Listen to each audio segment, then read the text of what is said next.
Okay, everyone, welcome back to the Louis Dowdswell podcast, where today I have someone or a different sort of guest, the first non-musician guest on the podcast, and I guess non-trumpet playing guest. His name is Samuel Walters, and Sam is, well, we had a lot of things going into this.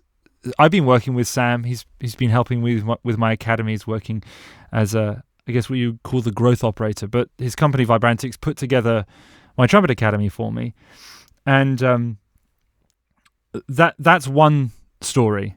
But Sam and I have become friends, and I thought I was going to interview Sam about him, and Sam opened up the call to talk to me about how he had planned to interview me.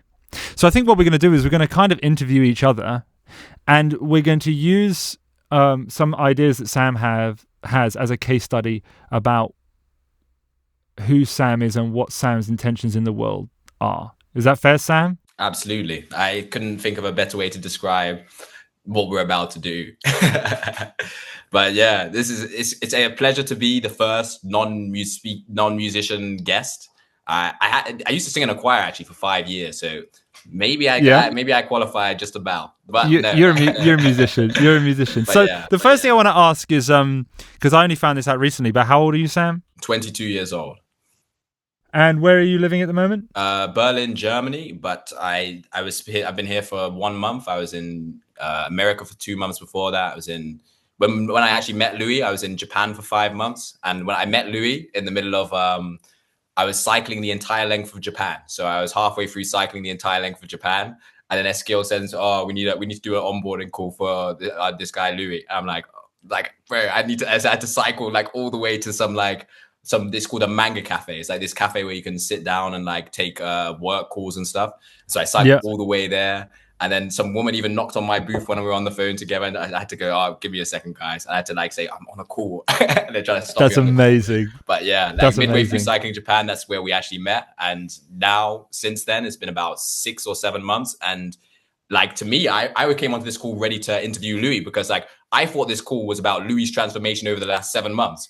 Because the thing I find most pertinently interesting about Louis is the fact that of all the people I've had the pleasure to work with, I've never seen such a shift in one of my clients. It's not necessarily that Louis, the work we've done for Louis has been the most, like, has made him the more money than any of our other clients. But it's the fact that when I witnessed like who this person has become from day one to month 7, like, it's spectacular. I find myself being inspired on our phone calls, which is what I was like almost attempting to do to you at the very beginning. Oh, bless you. That's very kind. Well, a lot of it comes from, obviously getting to know you and seeing the world through a different lens, if you will. Cool. So we just had a little technical glitch there, just dealing with it. So Sam, why don't we begin by, I'm going to ask you a question. Maybe we can take it in turns to ask questions. We could do it like that. It'd be quite fun. But I'm going to ask you a question, which is, well, this podcast is about intention and motivation of musicians, but why does it have to be musicians only? What is your job? Okay, I own a marketing agency, and for the last 3 years, I've been relentlessly building this marketing agency. And so I help monetize people who have a large influence in educational niches, and I help them sell digital products to their audience. Is the best way to describe what I do. But so what that means is I help people basically package up the skill set which they've acquired, because people are famous because people there's something that they admire about this person, or there's something they find interesting about this person. So we package up whatever that interesting thing is about that person, and we basically help them turn this into products of information, where they're, instead of selling like merchandise to their audience, we help them sell value to their audience. We help them sell education to their audience, because many of these people want to receive similar transformations to the transformations that you have seen yourself on your journey. And so we basically help you package up your expertise and sell your expertise to your audience in order to educate them and basically help them grow in their journey and guide them through their own journey if you're a few steps ahead. That sounds awesome. Best way to describe it. Yeah. I remember because I got contacted by one of your colleagues, Eskil, just on a cold email. For anyone that doesn't know what a cold email is, it's just totally out of the blue, complete cold messaging. I didn't know what that phrase was until recently. It's business talk. But I got in touch. Eskil got in touch with me, and he said, he actually asked me 6 months previous, maybe like around this time last year, and he said, would you want to build an online platform? And I wasn't ready to do that at all. But I took a call with Eskil anyway, and I said, I tell you what, I think I might be ready in 6 months. So why don't you contact me in 6 months to the day, and we'll talk about it then. And lo and behold, 6 months to the day, Eskil got back in touch with me. So 16-year-old kid at the time. Got back in touch with me and pitched this idea of starting this Trumpet Academy, which has been a really, really amazing thing to do. Anyway, Sam's in charge of that process. And Sam, I guess I was still skeptical because I was... A lot of it was just fear of the unknown, of what that would all mean. But Sam spoke to me in a way that made me see something that meant that I felt obligated to do it. And there's really been no turning back since. So yeah, that's kind of, I guess, how our story started. And I'm just running everything back through my mind. But it's been a pretty crazy experience, honestly. How many clients have you been working with to do this sort of thing with over the past 3 years? Over the past 3 years, I'd say above 25 clients we've worked with, and of varying, some clients we built products which have made $500,000 in 12 months, and some clients we've made products which have made $30 in 12 months. So oh, wow. It's of a complete spectrum, but it's those failures and the good things are what actually enable you to understand what will work. And so now when I see someone, I can tell them that whether they're based on just looking at their profiles, whether they're going to do well or they're not going to do well, because it's just, you get used to it. But at first you think, oh, this guy has 1 million followers, but it's just vanity numbers. So they don't really actually have the attention which is there to actually monetize them. So yeah, it's interesting how all of the failures are actually probably more responsible for the successes than anything else, to be honest. Explain that. So, for example, when I built the community which made $500,000 in 12 months, I don't think I actually learned that much about how to build communities from that project. And what I mean by that is that the process was built in the failures. Exactly what we did when we failed is exactly what we did when we built a product which made them $500,000. But the difference is the individual. So the biggest thing when it comes to monetizing creators, in my opinion, is that you have to choose that person that you're working with. Well, that's it. That's the most important thing. It's because I'm not monetizing my expertise or my skill set. I'm monetizing your expertise and your skill set. So the biggest thing is not necessarily the process. And so I learned so much more by following the right process on the wrong person and realizing that I just need to actually monetize people of value, actually monetize people with true skills that people are desperate to learn. And so that's why Louis is in such an amazing client, because people truly value the art of music, music that musicians create. And as you can see with Louis' audience, they truly love to be a part of this Trumpet Academy. And I think that's such a amazing thing. Such an amazing thing to actually be a part of building. Thank you, man. What would you say the biggest pitfalls in belief? Would you say that belief is the biggest pitfall? Because it was certainly my biggest problem was the to begin with, it was why should I trust these people? That was the first thing. And then the second thing was I realized I had to make a different decision to see a different life. So I just kind of took the leap on this in this case. Absolutely. But I didn't really hear that many people talking to me the way that you talked to me about it, that allowed for me to cross the bridge. That makes sense? So would you say that that's something that you encounter a lot in people, is their lack of own belief? 100%. The concept of education on the internet is quite a new concept. I don't think people have quite captured how valuable it is to be able to choose to learn from anyone in existence. because Love it. instead of choosing to learn from the people that you have access to, like which are within an hour walk radius, I can choose to learn from any individual to ever exist. I can choose to learn from Pythagoras. I can choose to learn from my maths teacher. I can choose to learn from anyone in existence. And to me, like people haven't really capitalized on this. And that means anyone who exists today, if you can get in contact with them, you can probably find a way to learn from them. And so the best things that I've learned, the most valuable information I've ever consumed has been through the internet. And so a lot of people, it's like their paradigm, so their perspective on the world and the way the world works hasn't quite like adjusted, like it hasn't caught up to them that learning from the internet is probably an even more effective methodology of learning than even traditional college education or university education in many regards, depending on what it is you want to do. As an entrepreneur, I would definitely advocate that learning from some random person on the internet who is actually a millionaire is more impactful than learning at university. And but it's Yeah. not quite realized. It's not quite like a realized thing. So when I speak to many people do have like limiting beliefs and think, I don't know about how I'm going to be perceived.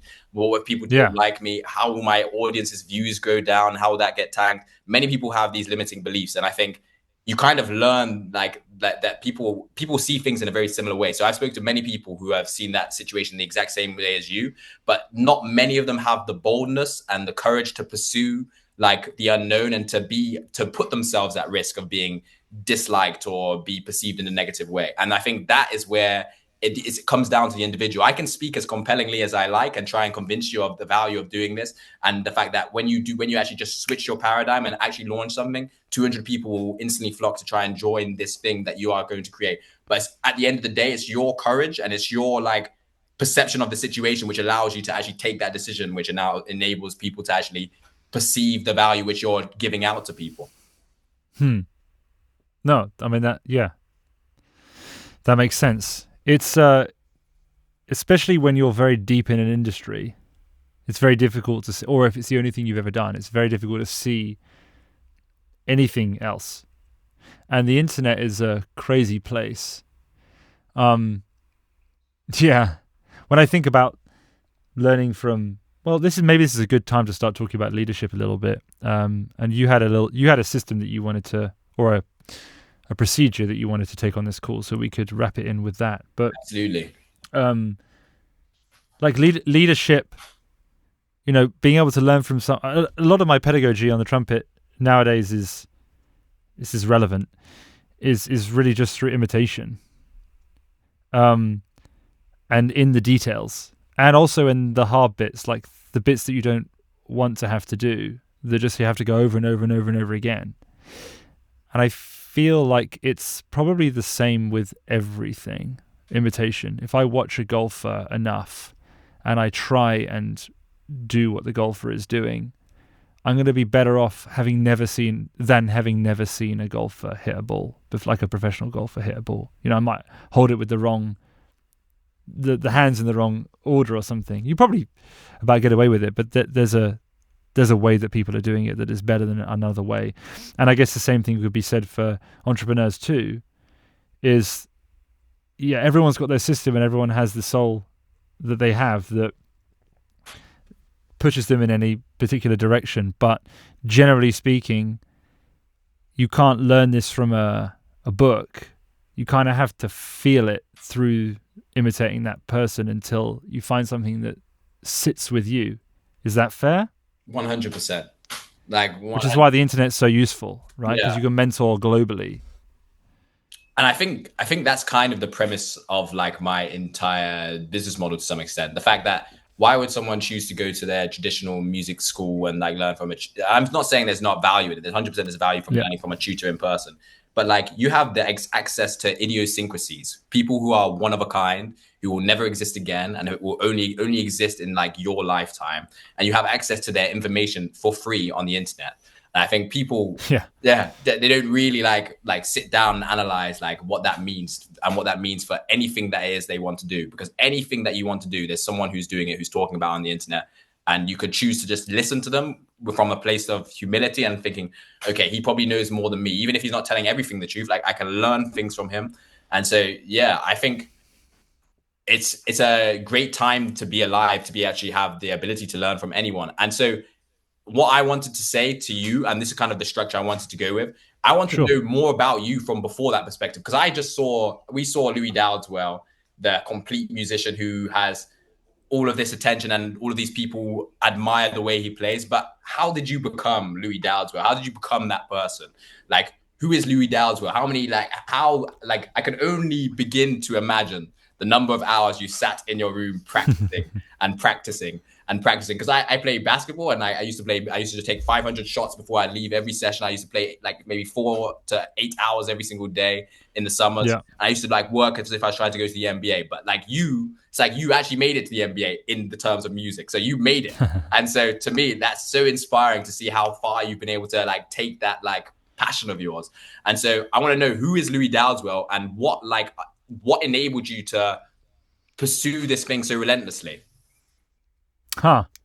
Well, many of my listeners, or some of my listeners, will know the story. Some of them maybe I grew up with too, so they'll have a perspective. My mother is a music teacher. Both my sisters play music as well. My younger sister is in the Royal Air Force, plays trombone. She's used to playing lots of West End shows as well and touring. My big sister is a singer and a woodwind player, and very musical upbringing, very musical family. I started the trumpet when I was 7 years old, and I got accepted into what we call a specialist music school in the UK called Wells Cathedral School. I went there as a boarder, things in my family started. There were some issues around that time, which I think maybe the trumpet became a bit of a distraction for that. And so I worked very hard on that. I also have a very obsessive personality anyway, as my friends will know. And I think that's definitely true of pretty much all of the best players. They all have an obsessive personality. At some point in their life, in order to actually be able to play a difficult instrument well. So that went through, and I went to college. I went to the Royal Academy of Music. I met my wife there, and I just started working as a trumpet player from pretty young, maybe 17 or 18. In terms of actually, my unique selling point on the instrument, I guess, would be playing in the upper register, which is maybe where a lot of the attention comes from. It doesn't really get done at work all that much, right? It's mainly done on YouTube or whatnot. And I have a great relationship with an amazing arranger, Callum Ow, who wrote all the music for my YouTube channel, and he's a genius. So I was very blessed to be able to work with him and an amazing band. And, could have been, maybe I could have done some of these things that I'm doing now, even 10 years ago, but I don't think I was ready then. But then I say that and I think, are you ever ready? I remember when I had children, I had Reg and my first son, and you kind of hear it often. Oh, I'll have kids when I'm ready, or when I'm ready. You're never ready. You get thrown in the deep end, and then you have to figure it out there and then. And I feel like that's the same with anything. The biggest times of growth on the trumpet were when I was thrown into positions that I didn't feel comfortable in, and so then I just figured it out. The person sitting next to me was better, and they dragged me up as a leader. You imitate their behavior and the way they play, and then you become the people that you're around. And in the music industry, it's a bunch of awesome guys, great players and gals, and that was what shaped me into who I was as a player and a person. The music industry has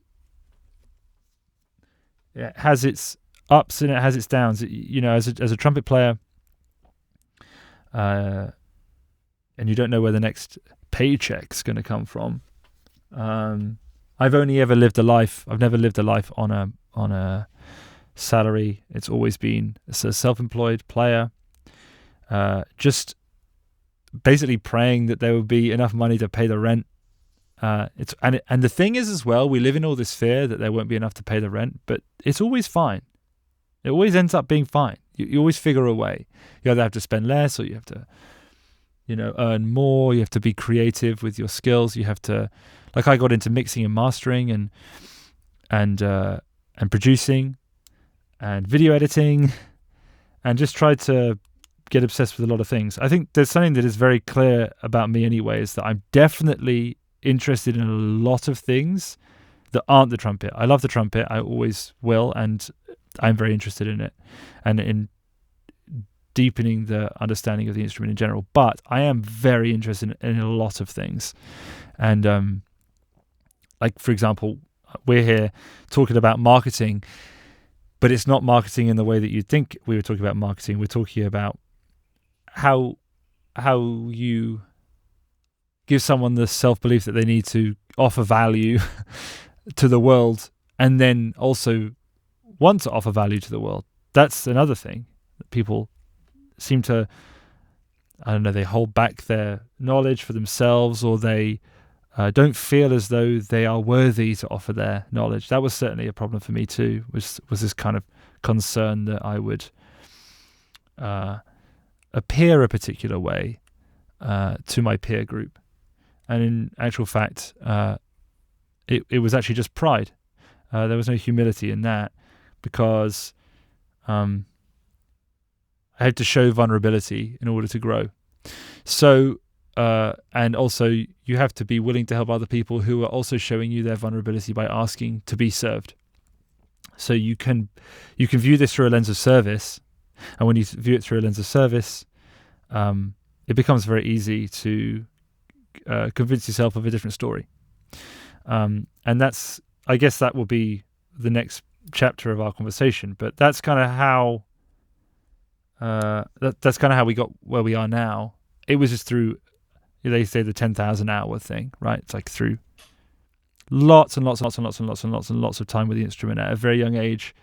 Either it being a distraction in some regards, or just having the time and the determination to do something on the instrument that has only been done by a few people. So I did work very hard at that, not gonna lie.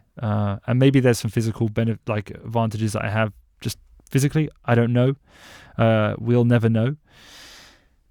But yeah, I'd say that was a pretty good summary, if you will. Absolutely. That's excellent. It's cool to actually get so much background, because it's like you can work with someone for 7 months and you never even, I didn't even know your mum was a music teacher. I didn't know you had two sisters who also play. And it's crazy to actually know all of these details, which are very probably what shaped you. They're probably were the things that you actually attribute so much of your development towards. And I think it's so similar in terms of the journey as a musician and as an entrepreneur. It's oh, sorry about that noise, but it's okay. The journey as a musician, it's very similar to an entrepreneur. As in, for example, you're saying how you're self-employed, and all the work that you're doing is basically you're trying to kind of make it to the next paycheck, make it to the next one. As an entrepreneur, at first, you are working for free. No one is rewarding you for the effort that you're putting in. You're just putting all this effort into this thing which you supposedly love, but it doesn't really pay you anything in return. And then you just have to, you're just working on belief for as long as it takes. Belief. Yeah. That's the word that I've learned about more than anything else. And I don't think this resonates deeply enough in people's souls, because when I was younger, people would talk about belief on YouTube videos, and I'd watch. I didn't really know what they meant by that. But belief is, when you believe it, you don't need to sell it, right? You just believe it, and then you believe it with passion. It's not even, it's one of the things I struggled with at the beginning of the academy was I didn't know what I believed about how to teach a trumpet properly. I knew how to teach and I got results, but it wasn't in my heart so deeply that I could just believe that that's the way. And that, I think as soon as you start trying to convince someone of something, they shut off, they turn off. And that was very evident to me when I was making my first adverts. I felt kind of uncomfortable with how much I was trying to convince people of things that that it either worked or it didn't work. So if it worked and I thought it worked and I believed it worked, then that's that. You don't really have to go much further. But belief in and of itself seems to be the biggest hurdle for everyone. Yeah.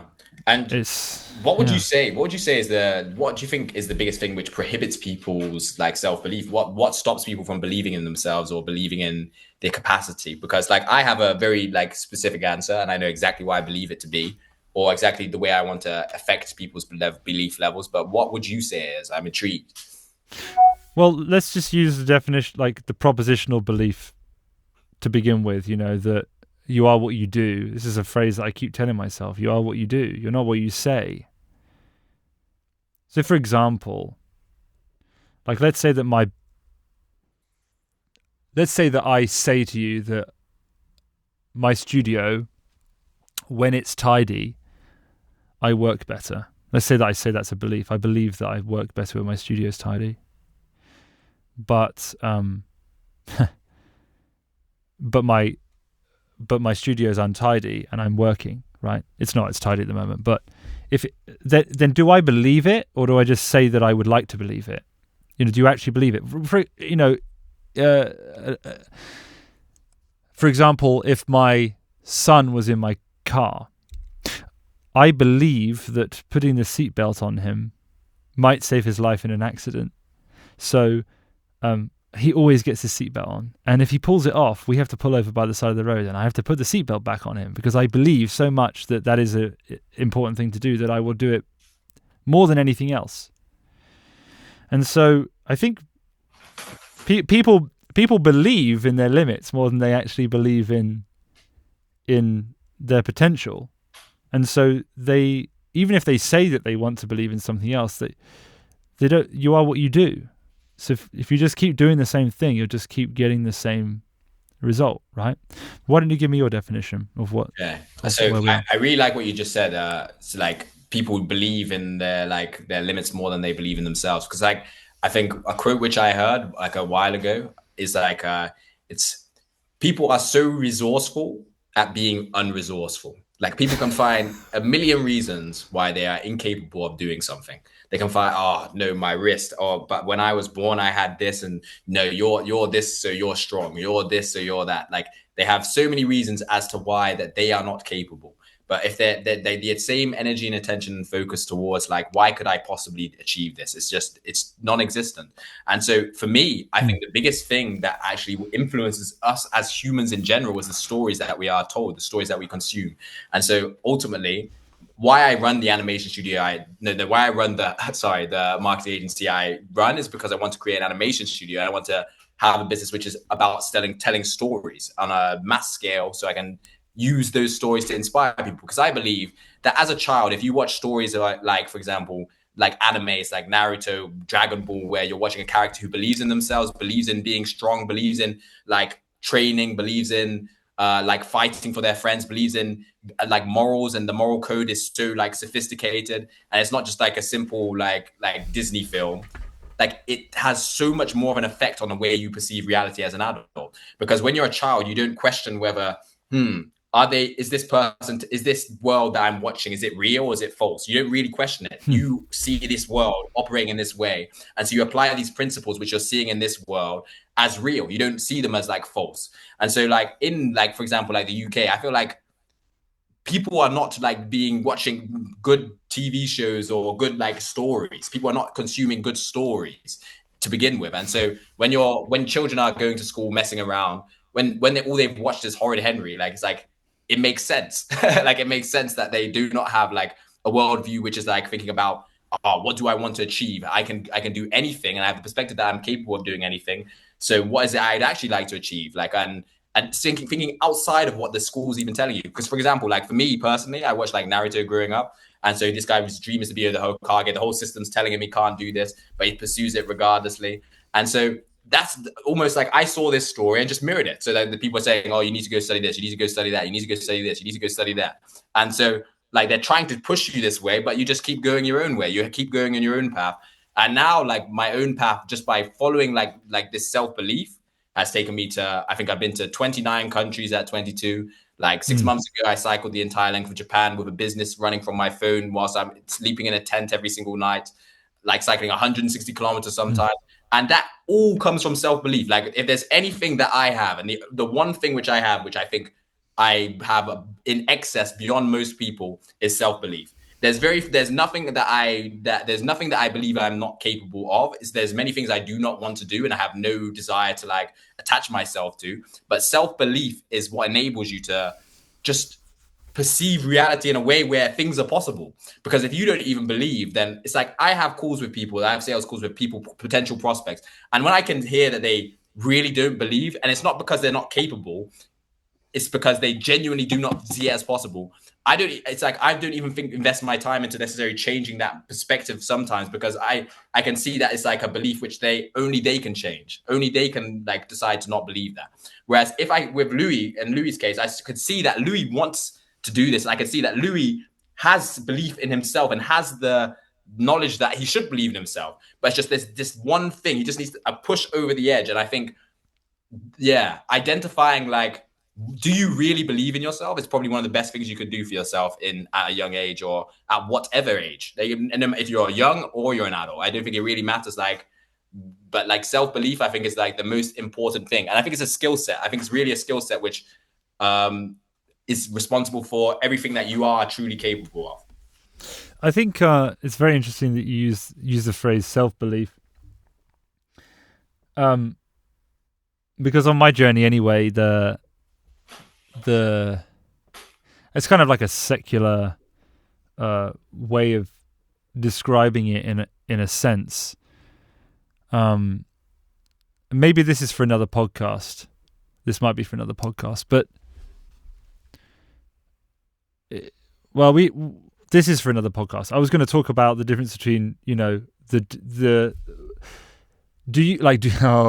to go real deep. Maybe that's exactly where we need to go. Maybe that's. Well, I don't mind. I'll go deep as you like. I love this stuff, but like, do you actually know what you want?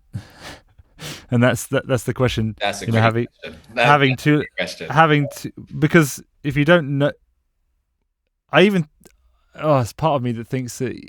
My wife asked me. She said, like, "What do you want?" I was like, "I've got no idea." I asked someone yesterday.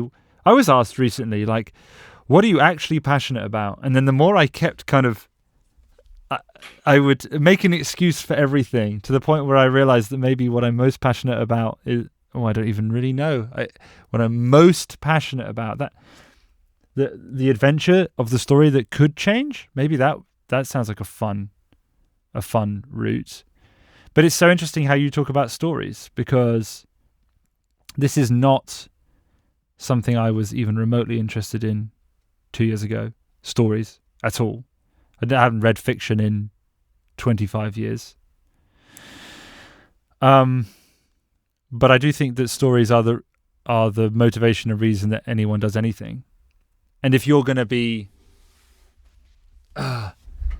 thinking about self-belief, the problem with the self-belief thing is that sometimes you can't get out of the rut, I would say. If you get into some funk, it's like, just believe in yourself more. It's like, believe in this useless guy that, that can't move forward with his life or her life. It's like, but I don't have any self-belief. So you have to kind of have belief in something else. But that might be for another podcast sometime. I like the concept. I like the concept of why are you really doing something though? Like, because like most people like do not know why they're doing what they're doing. There is no like necessary rationale as to why they're doing what they're doing, because it's quite a hard question to answer. Like, why do I exist? When I asked that question of myself, all of a sudden everything started to become clear, and really ask it.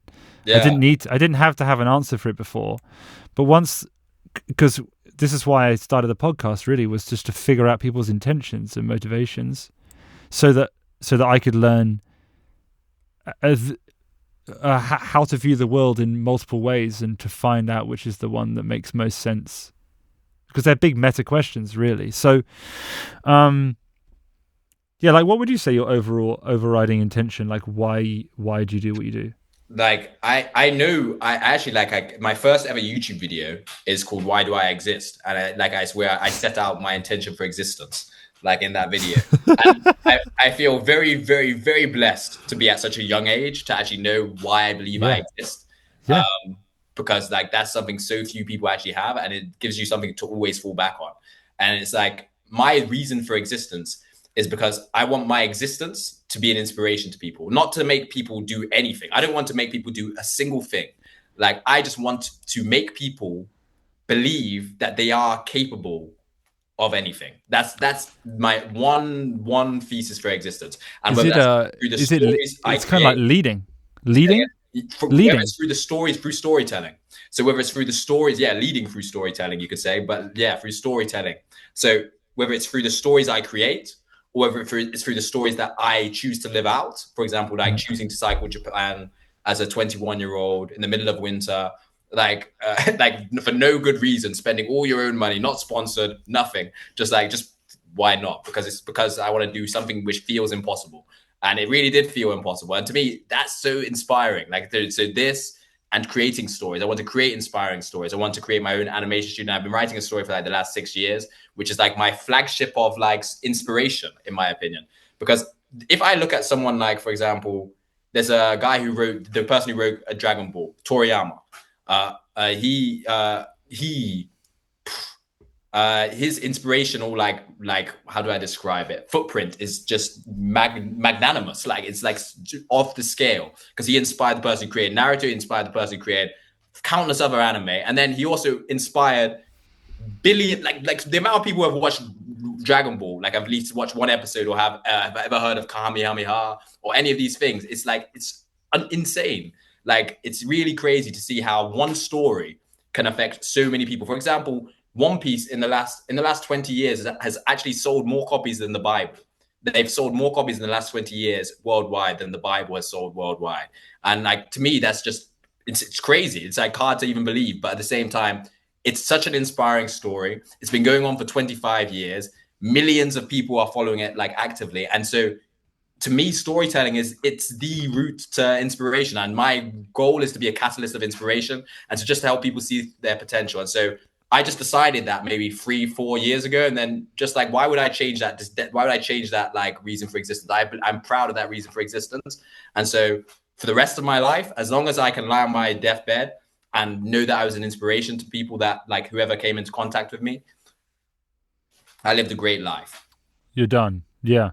What would make you change that story? What would make me change that story? What would make you change your reason? Yeah. Like that's a great question. It's a great question, but it's like almost if I changed my perception of self, if I looked in the mirror and never saw and didn't see that 16-year-old kid who believed they could do anything anymore, because like that is exactly what I looked in the mirror and saw. Like I just looked in the mirror and saw a 16-year-old kid who believed they could do everything, but I'm surrounded by mostly people who don't really have this mindset. They don't really have this like level of self-belief, and so I thought, but why? Why do they not have this level of self-belief? And so then I started to look at what did I do differently to them. I used to watch different stories, and the stories I was watching, well, my parents are one part of it. My parents were very like they always like encouraged me, said you can do anything as long as you work hard enough for it. But like, which is true, it's very true. But then the stories is the biggest thing which distinguished us. Like people would say, oh, that looks rubbish, I would never watch this. But these stories were so impactful for me. Like they were my like refuge from reality, because my parents, it was quite a like tense situation growing up sometimes, and so like I always used to use these stories as an escape. But then in turn, I learned like principles and ways of paradigms about how I want to view the world in order to get what I want. And so ultimately, I just decided like to believe in myself is the most valuable thing I could ever do for myself. And so ultimately, I just want other people to have that, because imagine a world where everyone believed in themselves. In fact, you know what? I've changed my mind. I don't think I'll ever change that definition. I don't think I'm ever going to change my existence, because I just thought about it. It's like, imagine a world where everyone believed in themselves. Imagine a world where everyone believed in their capacity. I think that's a world I'd love to see. I'd love to see, what does that mean? Like, what does that mean if everyone believes in themselves and everyone approaches their goals, their like dreams and their things from the standpoint of, I believe I'm capable. That's a crazy world to be a part of. Yeah. Oh yeah, I agree. Huh. I had a question that was running around in my head just a minute. I didn't want to interrupt you. It was it was coming through loud and strong, and it's just disappeared. Yeah. But yeah, That's a pretty cool world. Okay, here's a question. What do you think Okay, so we use stories as inspiration, right? Because stories have a curve. So, I mean, I believe there are only two types of stories, or two meta stories anyway. But so does a story is a story good because of the number of people that it inspires, or is it good because it's true, or are those two the same thing? And with that in mind, if that's your idea of a good story, whatever your idea of a good story is, what is the best story? Wow. That's a difficult question now. If you can't answer it now, we'll do another podcast after you've thought about it. I'm going to answer it, but I have to because you need to have some self-belief to answer that. In a podcast, people are very people usually have they have a tendency to try and answer as quickly as possible. But if I want to give the best answer I'm capable of giving, I should stop and think about it. And I've seen a lot of people they just pause, they just sit and think. So I'm about to do that. Sit and think.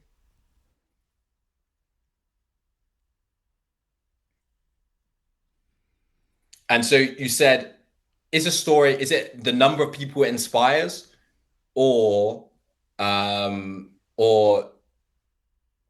was you said? So the first two is an option. So is it the number of people it inspires, or could you just repeat the? Well, what do you think makes a story great? Is it what do I think makes a story great? Okay. And then with that in mind, what's the best story? Okay. What do you think makes a story great? What it leaves you with, how do you feel at the end of that story? That is what makes a story great. How do you feel at the end of that story? Does it make you cry? Does it make you happy? Does it make you heartbroken? Which emotions does it leave you with? And I think the intensity of the emotion that it leaves you with kind of is what makes the story great. Whether it's sadness, whether you feel completely destroyed from the story. To me, some of the best stories I've ever watched are the saddest, the most painful stories I've ever watched. Those are some of the best stories I've ever had the privilege to consume. And it's because of what it left me with. It left me deeply caring about this world and these lessons which I learned to apply to my own world. Let's say I see someone who's just lost their mother in this story that I've just watched, and I'm thinking, wow, it makes you value your own mother more. It makes you go out into the world. You give your mother a hug after watching that story. You go and you tell her you love her, which is something you maybe haven't done for weeks for some strange reason. And so it doesn't necessarily need to be a positive, yeah, we're gonna win. Sometimes it could be they just got destroyed, and it could be that could be the power in the story. That is the power. And so to me, what is the greatest story? My greatest story, is, I guess, the greatest story, I guess you could say, is the hero's journey. Because it's kind of the story that we all mirror in our own minds. And it's kind of the story that we all aspire to kind of have as a default by being human. I think it's a story that connects with us all. And there's countless examples of the hero's journey, throughout fiction. Yeah. But that meta for a story, you're familiar with the hero's journey, right? Yeah. So the hero's journey, I think that you could say is the greatest story, maybe. If there, what defines a hero? What defines a hero? Someone who, when met with resistance, in my opinion, is willing to stand back up and keep walking regardless. When you face adversity, to keep walking through it, to keep going despite the fact it's difficult, despite the fact it's painful. And it's very vague and very not strong definition, but at the same time, no, it's pretty good. Yeah, I like it. To me, that the vagueness is that. You could be a hero in any circumstance as long as you're willing to keep pushing through adversity. It doesn't really matter. Everyone can be a hero is something I truly believe, because everyone faces adversity. Everyone faces pain and has to make a decision. Am I going to keep fighting? Am I going to keep walking? And to me, just the decision to keep walking and the intention to keep walking and the decision and the action to stand up and keep walking, that makes you a hero. So to me, that's what a hero is. Cool. Excellent. That's a pretty good story.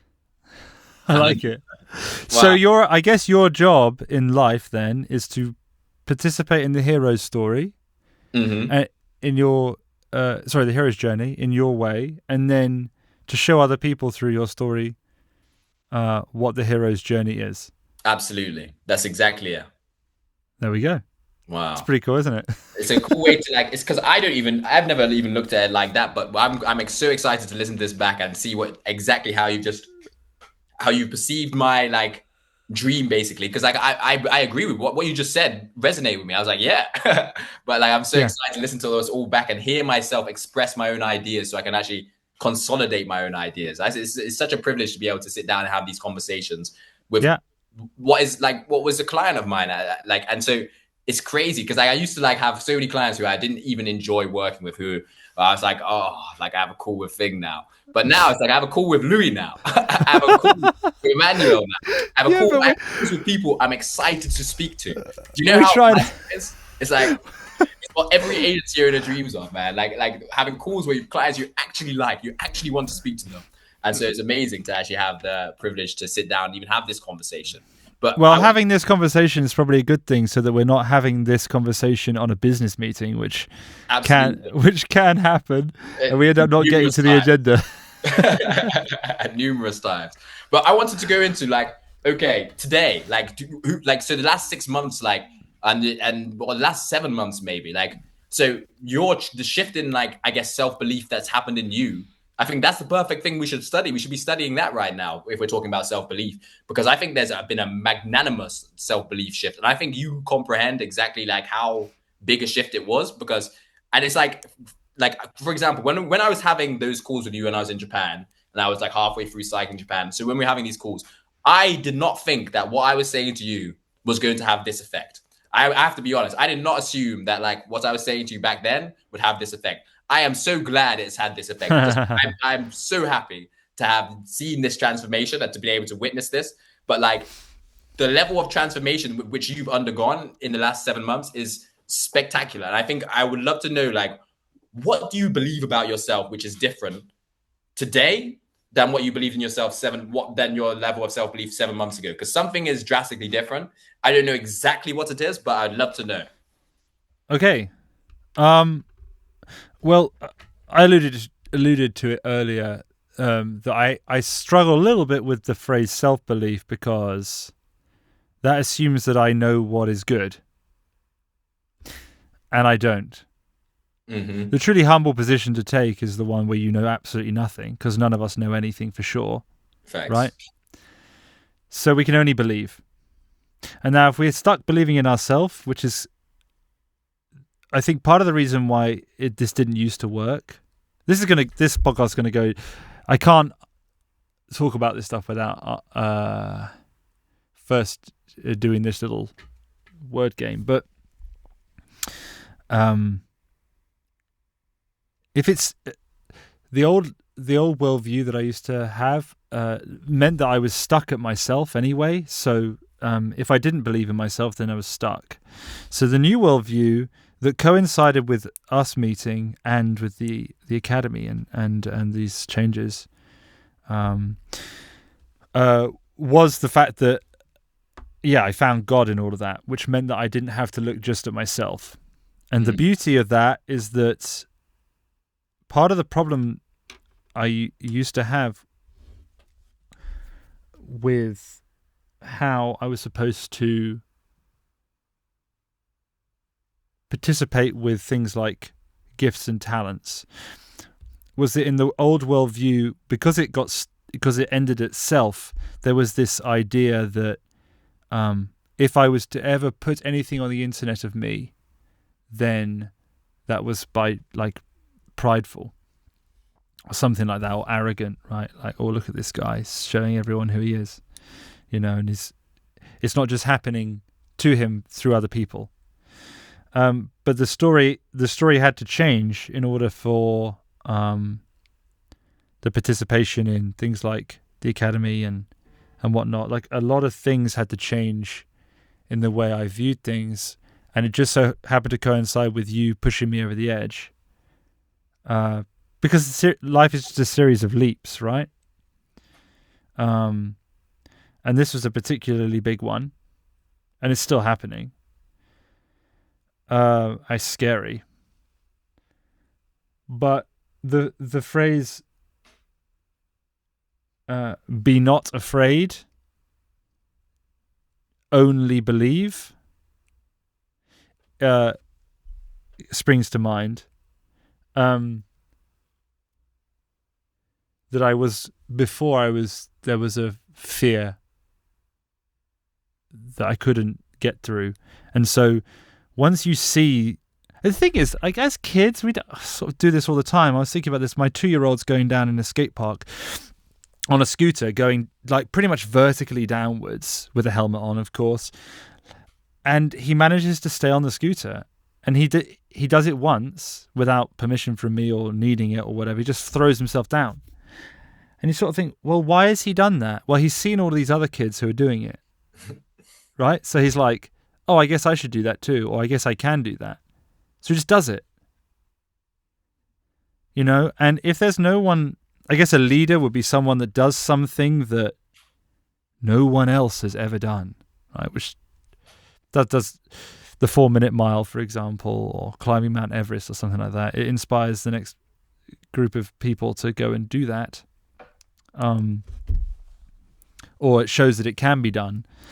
And I guess I wasn't allowing myself to see what could be done,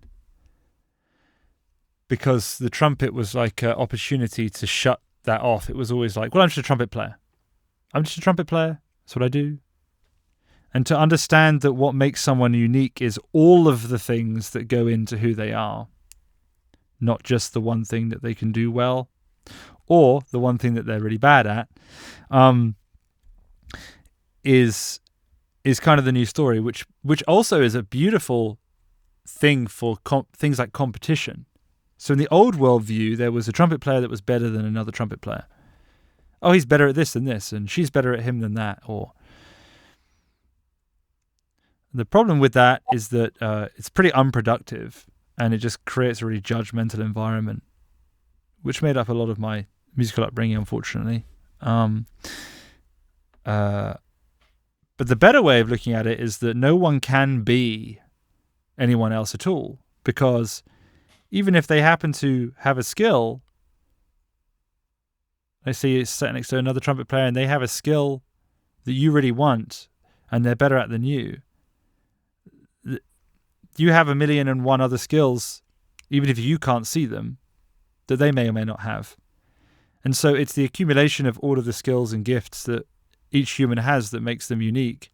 And that story is so much better than, oh, I'm just better. I'm a better. Like if you identify completely as a trumpet player, then you're sort of stuck there.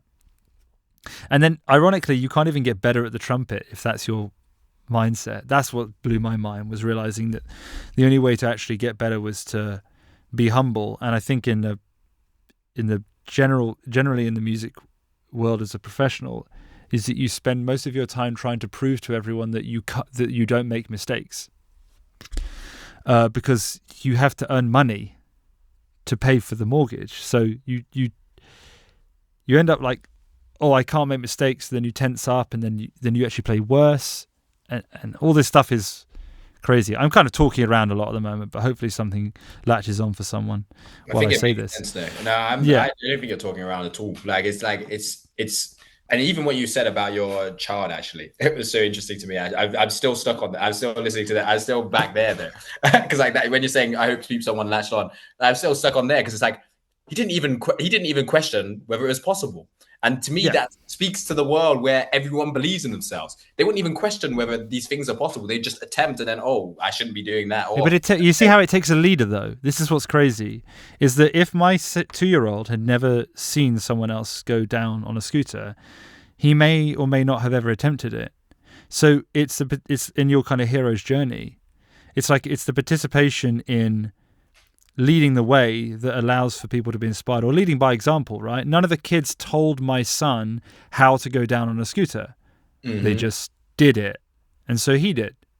And so he did it for the first time. Right. So maybe this is good as well. It kind of exposes that as we move through the world and we're exposed to certain things, like I've been exposed to a lot of trumpet and a lot of amazing players. Now, am I humble and receptive enough to learn from those, or do I just know best? That's the question. Like if my son looks at those guys and says, oh, that's ridiculous that you would bother to waste your time going down on the scooter. I'm not going to do that. It's like all of a sudden my son doesn't learn anything in that moment. So if you ever catch yourself saying anything like that, and I used to be like this sometimes, I would see someone doing something that deep down I would really want to do, but I would say, why would you do that? And then immediately here's another good one. This is a big problem in music. Once you get really, really deep down into music itself, you almost can't help but become a bit of a musical snob. So you hear players, like you hear like a pop tune with the usual 4 chords, and because you studied here and you did this and you did that, all of a sudden, like, you're better than that, and therefore you are completely closed and shut off to any meaning that could come from that song, just because you supposedly know better than that song and those artists. And that's I learned that recently from a friend of mine who's been helping me a lot on this journey, is recognizing that, I guess some things, by making a judgment on something, you're kind of just limiting what you can see in the thing that you're making a judgment of. Absolutely. Does that make sense? 100%. And it's the humility, I think, which is the thing, which is that you spoke about, which is the humility is it all. Yeah. Having the humility to even come onto a call and to go, okay, like, I know I want to do this. I genuinely have fears about doing this. Having humility to express this to the person you're on a call with. Like, I'm being humble enough to just allow them to speak to you for an hour about like why this is a good thing for you to do, even though you're afraid to do it. And then having the humility to, even though you weren't quite ready at that point, to come back onto another call, to have another call, and then the humility to continue to actually start taking the steps and processes. Okay, I'm going to trust. I've made a decision to trust these people, and I've made a decision to move forward. The humility to actually follow that through. And I think that's ultimately what it comes down to: the humility. That you had the humility to actually like make this possible. You decided, okay, maybe I don't know best on this. Maybe I'm not the expert on this. The humility comes from, it usually comes out of crisis too. It's like a lot of people come through this sort of thing where they get knocked down so hard that they're sort of going, well, just okay, fine, I'm wrong. Show me what the next step is, or show me show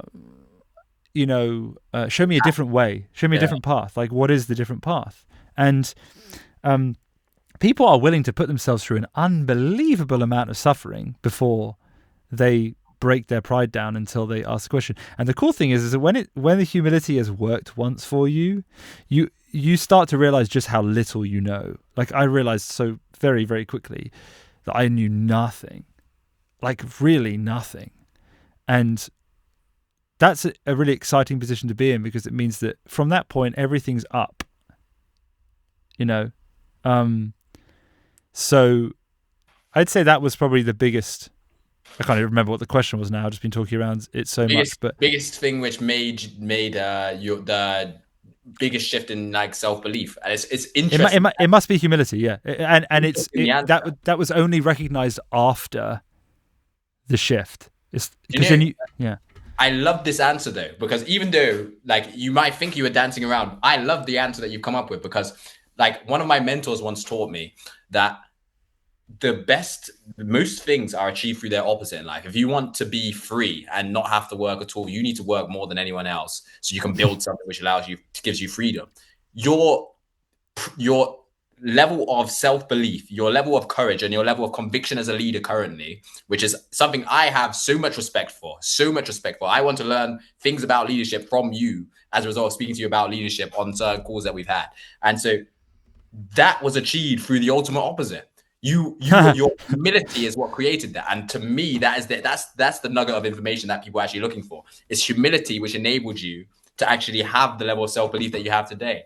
And to me, that's super interesting. That's fascinating, because it's exactly what my mentor told me time and time again. If you want something, do the opposite. You need the opposite to achieve. Things are polarity. Yeah, I like that. Polarity. Well, so, let's just stay on the subject of humility briefly, because I think there's a misconception about humility as like this self-deprecation. This idea that because I thought I was being humble by putting myself down all those years. I thought that's what that was, but it's actually the opposite. It's just pride. It's like a self-pitying self. It just ends at you, and it ends at you just worrying about you or the perception of you. Where the most self-sacrificing thing one can do is to not worry about themselves or worry about their own perception, and instead to spin or flip the story to self-service. Service of others, I should say. In order to serve someone, they have to be open to you serving them, which means that they have to have enough humility to see that you have something to offer them. Like you just mentioned, you had a mentor, which means that you were humble enough to seek a mentor to show you.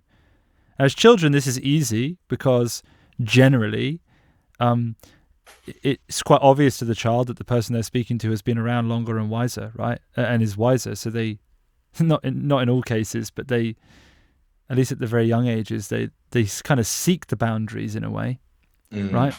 And what we're doing with humility is we're seeking people's or experiences through story. We're seeking that that the boundaries be put in our way that move us closer towards ultimately what we believe to be good. Absolutely. Otherwise, it's just bouncing off the walls, like trying to figure out the kind of the truth. So to have that framework put in front of you, you begin with humility and you say, "I don't know," and then you're open.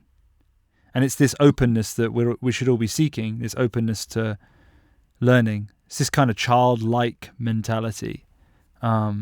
Whereas if, for example, we're hitting golf balls into a net and we are, as adults always do, they hit a golf ball and it doesn't go well, they sort of get angry and they throw their clubs on the floor. They'll hit 10 shots in a row and what's the analogy I like to use? A child will hit 50 shots and they'll all be bad until they hit the good one. They turn around to daddy and they go, Daddy, I hit one good shot. Right? It's like there's a humility in that, which is, I don't expect to be good at this. I've never done it before. Mm-hmm. But when I see the growth, then I can anchor onto the growth. Whereas I know this for me anyway, is that my trumpet playing has been in the past, has been the kind of the thing by which I judge everything else. Yeah. So if that's kind of there, right, wherever it is, I don't know where it is, but wherever it is on the scale of trumpet playing ability, to then judge my trumpet teaching ability, to judge my fathering, to judge my golfing ability, to judge all these things based on the position that the trumpet is in, you're going to realize you suck at everything in comparison. So you're going to but you're going to think that you should be as good at all those other things as you are at the trumpet. But the reality is that you spend so much time on the trumpet that it would be ridiculous to assume that you'd suddenly already be that good at golf, for example. So here's a good example of humility. The first time I actually started to improve at golf was when I stopped trying to hit the ball far, because what really was happening was I was trying to hit the ball as far as possible, really out of pride, even if it was just for myself. Right, but as soon as I realized that I couldn't speak to myself badly on the golf course, like, i.e., oh, you should be good at this, like, why are you not good at this? Throwing your clubs in the air like a little child. I realized that in going, no, I am bad at this and that's okay, somebody helped me improve. And to really believe that, going back to our conversation about belief, to really believe that properly, intensely believe that it's okay to be bad at it, is the first time where I actually started seeing growth in golf. And golf is one of those things that tells you more about you than you know. You know? Same with basketball. It's like 3-point shooting. Everyone wants to shoot from behind the 3-point line, but I used to, and this is exactly this, when you the humbling is what makes you good. Like when you're terrible is what makes you good. You need that terribleness. Because I'm just thinking about when I used to play basketball. I always used to try and shoot from like further back, like, and think, oh, I can score. And then at a certain point, I just got so tired of not being great at this sport that I used to, after everyone would leave the court, I used to take 500 makes. I couldn't leave until I made 500 makes, but not from like 20 steps back, from 3 steps back from the hoop. Three steps back from the hoop. I had to make 500 shots, and it took me about an hour and 15 minutes after every single session. And I'd always do it. Never, ever would I leave the court without having done it. And now, when I come up to it, when I was in America, like for a month ago, I was playing basketball in New York like a lot, nearly every day.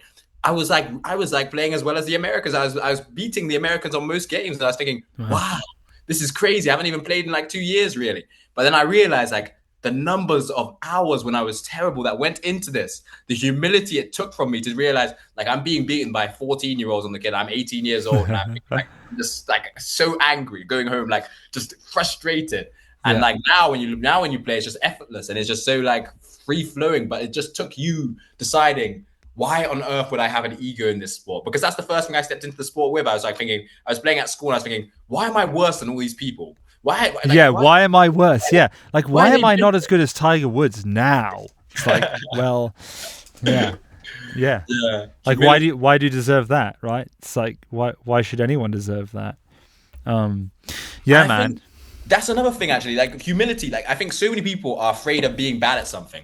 And if they were just okay with being humble, okay with just being bad at something, they'd go so quickly. So many people speak to me, I want to be an entrepreneur, but I don't know.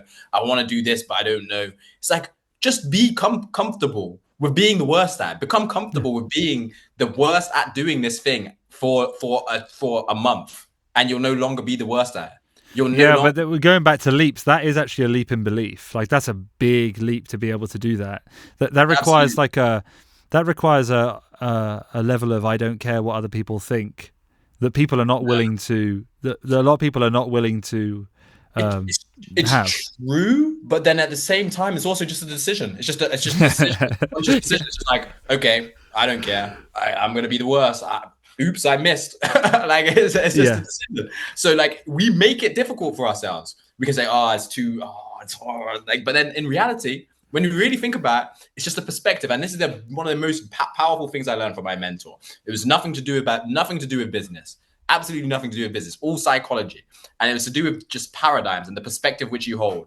And it's the realization that like of how little you really do actually know, because like people, like we believe we know so much more than we know about everything. Nearly everyone has the paradigm that they believe that like they have beliefs about everything, beliefs about the way this tree will fall, or whether the weather's going to be good tomorrow, beliefs about whether you're capable of something in every single thing that you think you might be capable at, or everything you think you might be incapable of. And so you have beliefs about all of these different topics, but there's nothing to say that any of them are true. What is the basis? Like most of these thoughts you haven't even tested. Like, what is the basis of these thoughts? It's practically nothing. So we all have all of these thoughts about the way the world works, which is based on our vastly limited amount of time being here. And then we all use these thoughts to govern the way we navigate around this world without actually analyzing, do I believe this because it's true? Or do I believe this because I believe this? Did I just stumble into this belief?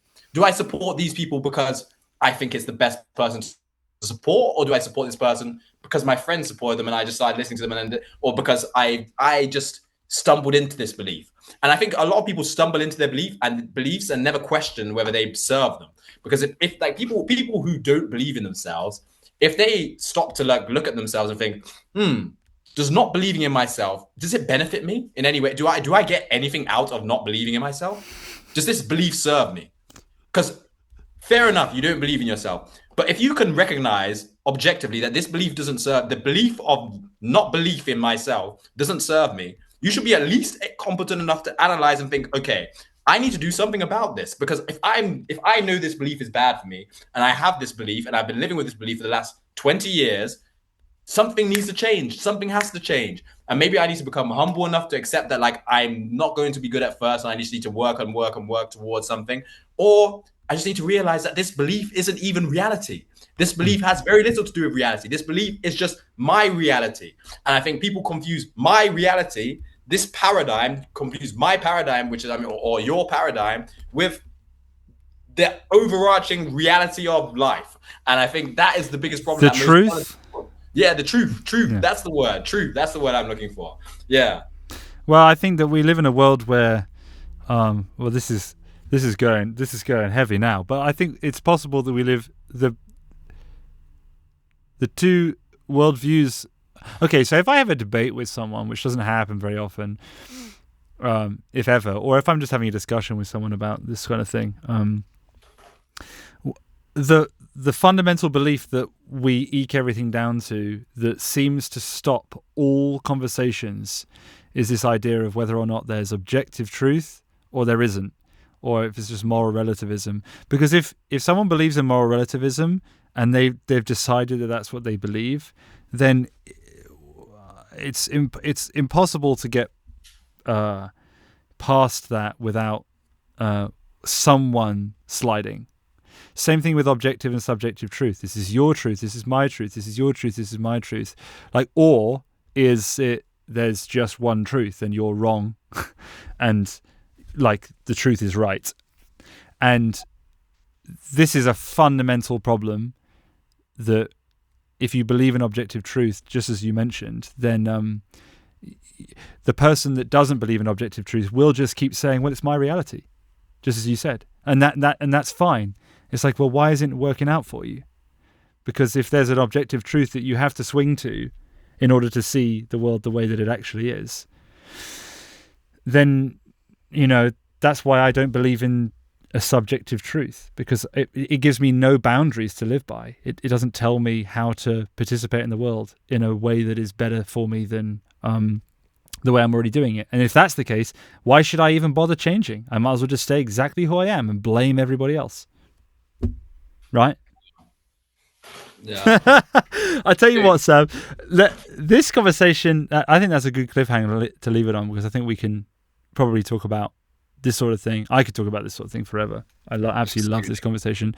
And you've been a very, very inspiring guest at the age of 22 to be able to talk about these things in such with such clarity and such passion. I can hear it in your voice. And to think where you could go is super exciting. And to know that I would bump into you in this journey the way that we have is just bizarre and very exciting. It really is. I have one more question for you, though. I need to, because I did come up with a structure, and I want to finish off the structure. Please. Because this question is probably one of the most important questions for me, because I actually don't even necessarily have the updated answer, because every single week I speak to you, there's a new revelation. So I want the updated answer for 2025, Friday the 27th of June. What is the future looking like for Louis? What does Louis want to do going forward? Because now with this new mentality and this new everything that's changed in the last 7 months, I want to see what does that mean for you going forward? Because I think that is what I'm excited to see, and that's what everyone who is watching this video should be excited to see. Because I think what I see for you going forward is my own thing, and I can say that after. But I would love to hear your perspective. What is the future of Louis Dowdeswell? So before we wrap this up, I appreciate the compliments, and from the bottom of my heart, it's been a pleasure to work together. But I want to know what's happening with you going forward. Okay. Well, the Academy, I want to. The vision for the Academy is the Trumpet Academy is to turn it into the #1 place on the internet for the trumpet. Absolutely. Now, I can believe that based on what we've been talking about, and just aim at that. And what happens. You can't force the universe to work to your will. I don't believe that is the case. No. So you can just believe it and move forward every day with those steps in mind, thinking that you can do that. But you asked a question in the way that I can't answer it very easily. It's because you said, what does Louis want for the future? Or what does Louis like? And I'm not really that interested in what my own personal desires are, because they're usually wrong. So I'm more interested in just being open and keeping my eyes open for whatever God is throwing at me. And with that in mind, one of the things that's changed dramatically is just how receptive I am to things that come to me. So, for example, Every morning I wake up with the attitude now, which is, oh, this is exciting. What's God got in mind for today? And just that little intention or recognition keeps me receptive to everything. Like my attention is better. My symptoms of things like ADHD seem to have gone. It's because I can now, when things are going well, be just way more receptive to when an opportunity might need to be taken. Rather than see every opportunity as something that's scary. Like, oh, where could this go? And be open to the possibility that anything is possible. So I'm no longer, it's not that I don't have plans, and it's not that I don't, that I'm not interested in any of the things that I used to do. It's nothing like that. I'm still a trumpet player and I love all of that stuff as much as ever. But my, how do I say it? I'm not closed now to the possibility of anything happening, which means nothing could happen, and that would also be fine. But I'm just not closed to it. So if an opportunity comes my way to try something new, I'm going to have the humility now, or I hope I have the humility now, to just see it as another area of growth and bring that into the core that is Louis Dowdeswell, rather than just identifying as just a trumpet player.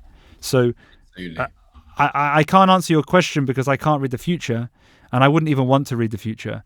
So I would rather live every day waking up and going, I wonder what opportunity presents itself to me today that I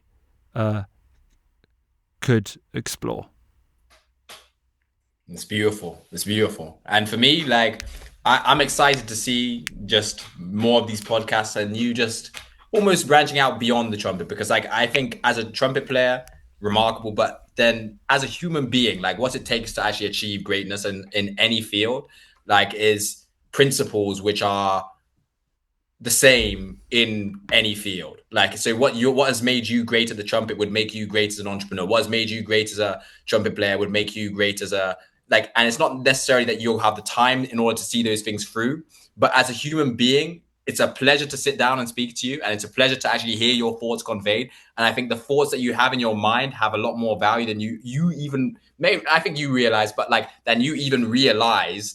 And I think it's I've been very, very scared to say anything for years about anything, just out of concern of judgment of others. But I feel like that's I feel a bit freer of that now. Absolutely. And I love that. And I think that's the shift I'm excited to see, because who is Louis Dowdeswell beyond the trumpet? And like, I think that's what people need to see, because I think you're a leader, and your leadership qualities are powerful. You need to like, I think people need to see that side, because I've seen that side when we speak like on the phone in private, and people will see that side when they sit down and see the long form videos, but like more, like, let's keep developing it. And so thank you so much for your time. It's thank you, Sam. Bless you. An honor to sit down and speak to you and have this amount of your time. And yeah, like, thank you so much for working alongside us. And it's been a pleasure to work with you. And it's going to be a pleasure to work with you for the future. I truly believe that. Thank you, Sam. And yeah, again, for the listeners, none of this conversation was planned. And I'm saying that because, as I said at the beginning of the podcast, Sam came in here thinking he was interviewing me, and I came in here thinking that I was interviewing Sam.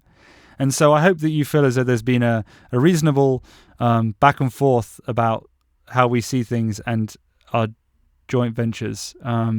It's kind of exciting. So this is a little bit of a different one, and I hope you found it interesting, and there'll be many more, I'm sure. So thank you again, Sam. And I'm looking forward to coming back on. I'm going to have a return visit. Yeah, I want to do it. It'll be fun. It's 100%. We seem to get on great. It's great. I really enjoy it. All right.